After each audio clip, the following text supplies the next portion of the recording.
Good morning. We've got lots of stuff going on here this morning. Today we're doing an experiment. I know I promised this a few days ago, but I wound up with some stuff that I had forgotten about that had to be done first.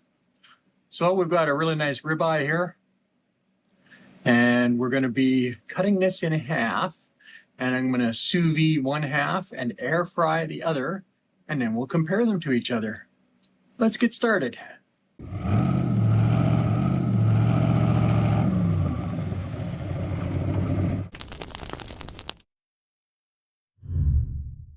This is Fuzzy Road to Health, and I'm Fuzzy D. So I've got a couple of pieces of meat here, and before I open them up and start seasoning, cutting and seasoning and all that stuff, I just want to give a shout out to Carnivore Meat Shop here in GP. So any of you that are local, please make sure to go and check them out. They've also got a website. I'll pop that link up on screen, and I'll leave it below in the description as well. So he actually gave me these nice pieces of meat. So this is just like a little extra weird cut off of ribeye. I'm just going to cook that as a little extra snack in the air fryer. But this is the main steak that we're doing our experiment with. And let me tell you, the meat that I get from him is absolutely incredible. And he sometimes has some really good deals, but even when he's charging regular price, you can't get any better meat than what you can get from him unless you go straight to the farmer. So we're going to open this up. Some of you might be saying, if I cut this in half the wrong way, one half's going to have that nice cap, and the other won't. So I'm actually going to cut it lengthwise. Might seem a little weird, but that'll give us a more fair comparison between the two. That way we get some cap in both steaks, or both pieces of steak. Now this is about 1.25 inches thick. So that's a beautiful piece of meat. Now we're going to apply some salt. Now these are big pieces of meat, so we want to put lots of salt on. I'm not patting them dry because that's going to help salt stick a little better. So the one half is going to cook in the sous vide at 129 degrees for 2 hours, and then we'll sear it off. And the other one will basically get to dry brine for a couple hours before it gets put in the air fryer. Now these are big pieces of meat, so we're going to put on lots of salt, making sure to get all sides.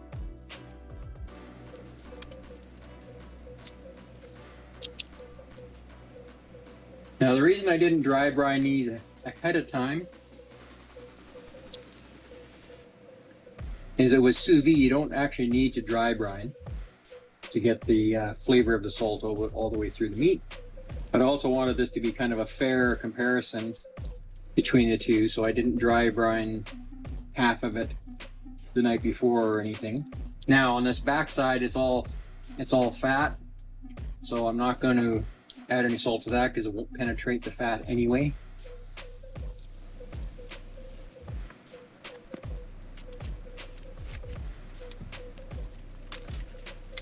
And now you'll notice I'm taking the edge of this bag where the zipper is, and I'm turning it inside out so it doesn't get contaminated when I put the steak in there. So I'm going to take this, put it in the bag.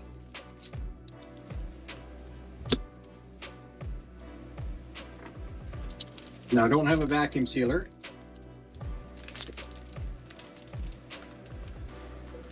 And since we're talking about vacuum sealing, make sure if you're going to do this with a Ziploc bag, it needs to be a good quality brand name freezer bag.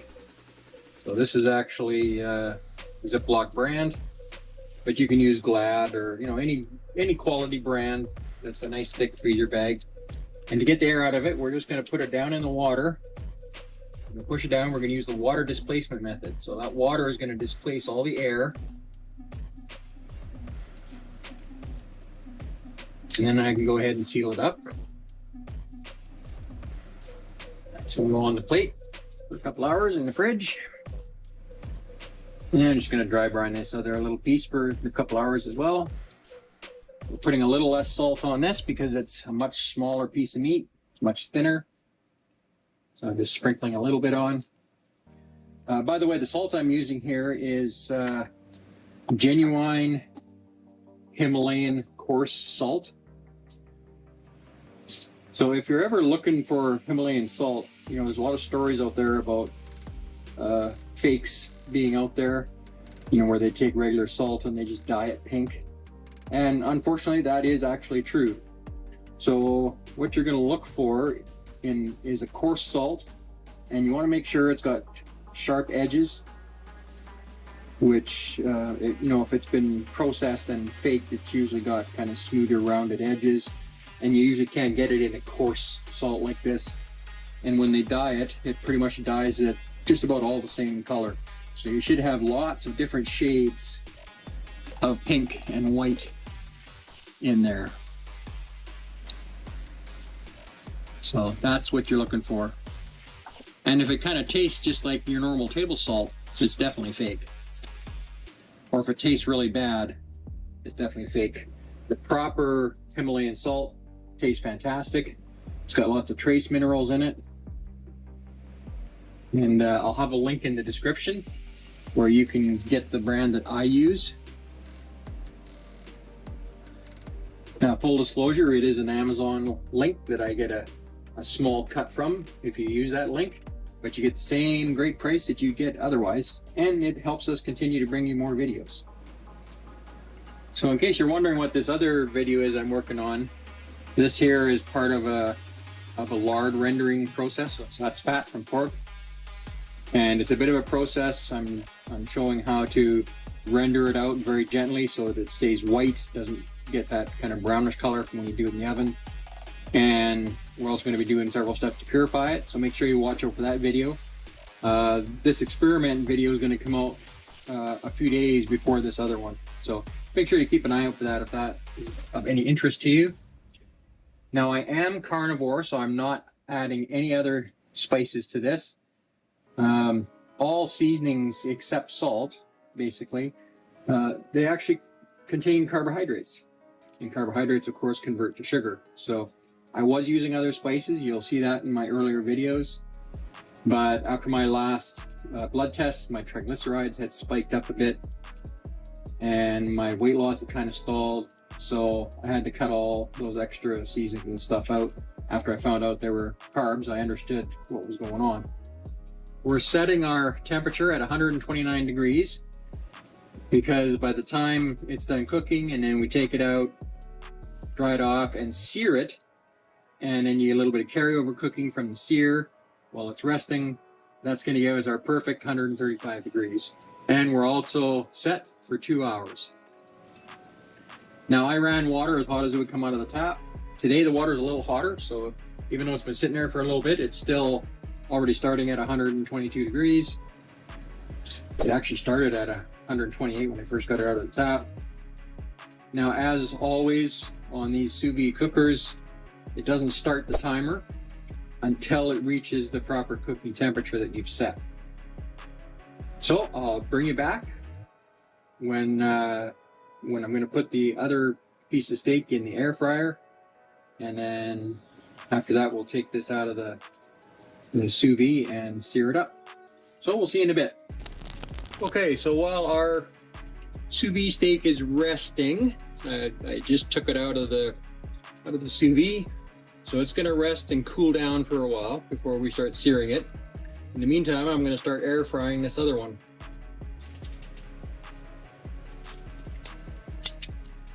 So we're not going to put any oil or grease or anything on here. It's non-stick.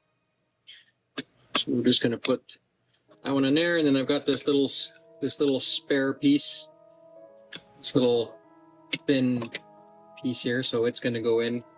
Now we're going to cook this, you know, for a tougher piece of meat, I would probably cook it at about 300 degrees, but with this piece of meat, I'm going to cook it at 400 degrees. So I'm going to start with 5 minutes, and then we're going to turn both, probably do another 5 minutes depending on how the temperature is coming out. So we're going to be using this temperature probe. You'll find a link below in the description if you want to get one of these. It's pretty inexpensive and works great. So it defaults to 400 degrees, so I'm just going to set the time.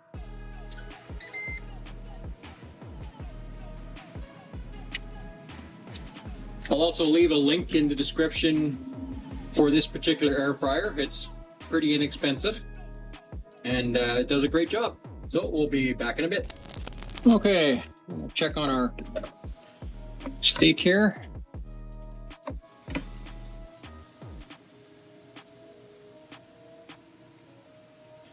So we can see our temperatures. Oh, I got it a little too close to the bottom there. So center of the steak, we're looking at about 65 degrees. So we're going to flip them over and put them back in for another 5 minutes. Okay, so we're just going to turn these over.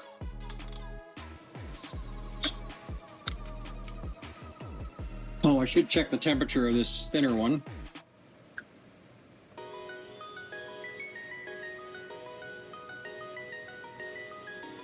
So it looks like that one's at 106.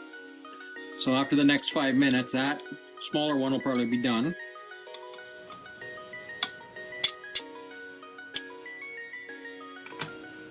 And we're going to get this other one started, so I'm going to get that burner turned on.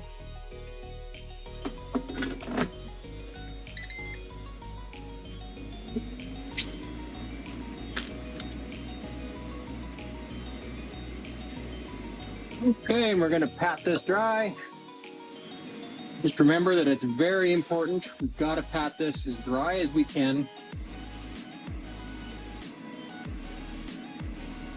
If we don't get it completely dry, it won't sear properly and it'll wind up steaming from the water that's left, and then that would overdo our steak.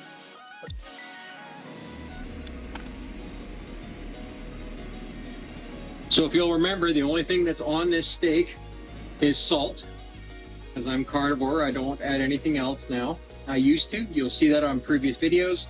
Once I found out that seasonings have carbs and my triglycerides got a little out of hand, I stopped using them. Okay, we're just going to let this pan heat up a little more. Got to make sure it's nice and hot. So we're just waiting for this lard to start smoking a tiny bit, which it just is now. So we're hot enough to start searing this off. And we're going to sear it about 1 minute each side.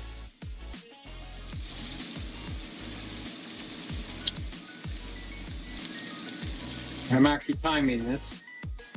Now, if you'll notice in the pan, I've got probably 1/8 of an inch of fat in there, and it's necessary to have a fairly large amount of fat in there because you need that to make the interface between the pan and the meat.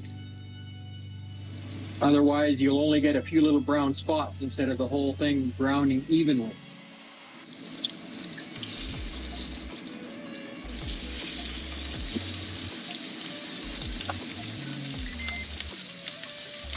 Okay, our 5 minutes is up. So let's check our temps.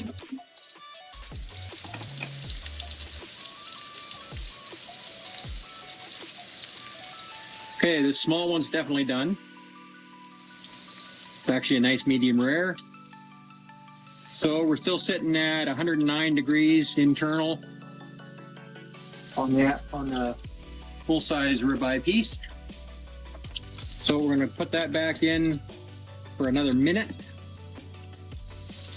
I'll only go a minute at a time once I reach this point. Otherwise, it's too easy to overdo it. So we're just going to get it a little more centered to the middle there. Oh, and I'll actually turn it over one more time. It's getting pretty tender.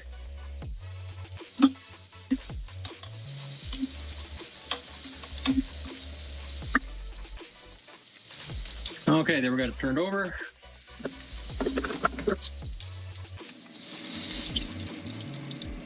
Okay, that is a beautiful thing. Perfectly seared. So that's going to rest for a little bit while we wait for the other one to finish cooking. Turn our burner off. I'm going to pour our excess grease back into my cup here.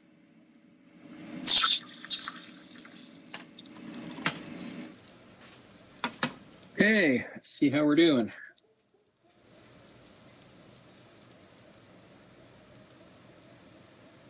Okay, looks like we're at 124. So I'm going to put it in for one more minute.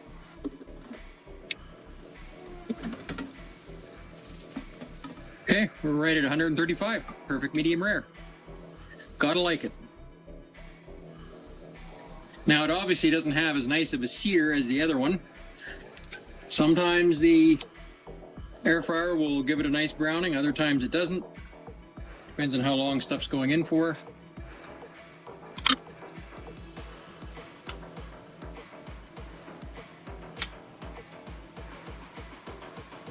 Now that is a nice looking breakfast.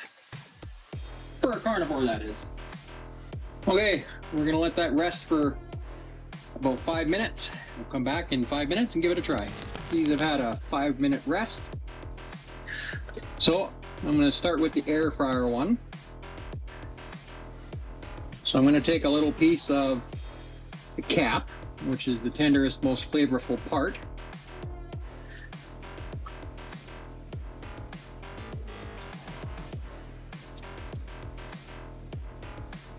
And I'll also take a piece of the cap from the sous vide one.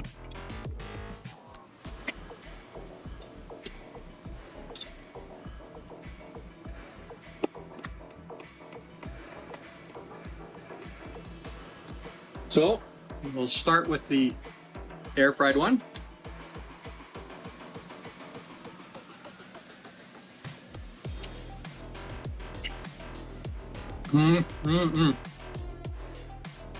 Oh, that is so tasty.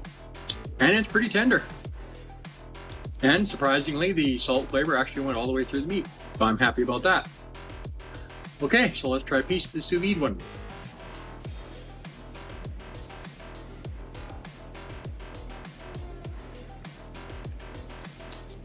You know what? They taste about the same, to be honest. So let me try cutting from a different part, and we'll try a couple more pieces here.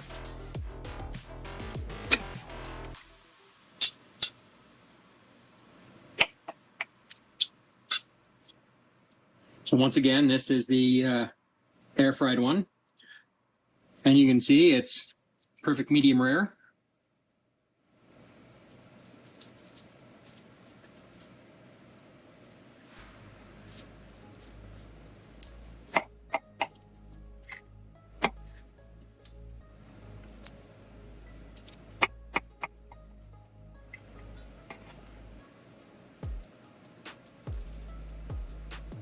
This one as well is perfect medium rare.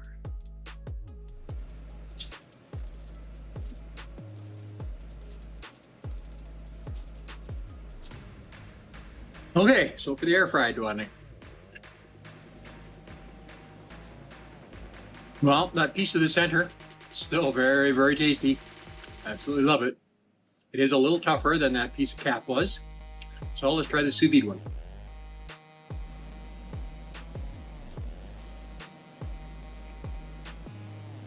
Oh yeah. So that's definitely a lot more tender. And I think the beef flavor is actually a tiny bit richer. But I'm also getting a little more of that flavor from the Maillard reaction, the crust from when we seared it. I think my conclusion on this is they're both very good ways to do a steak, especially one of this quality, but sous vide still gives a better result. So if you enjoy these videos, make sure you like and subscribe and hit that notification bell so you're sure to get our next videos. We appreciate you hanging out with us today. We always enjoy having you here. See you in the next video. Bye for now.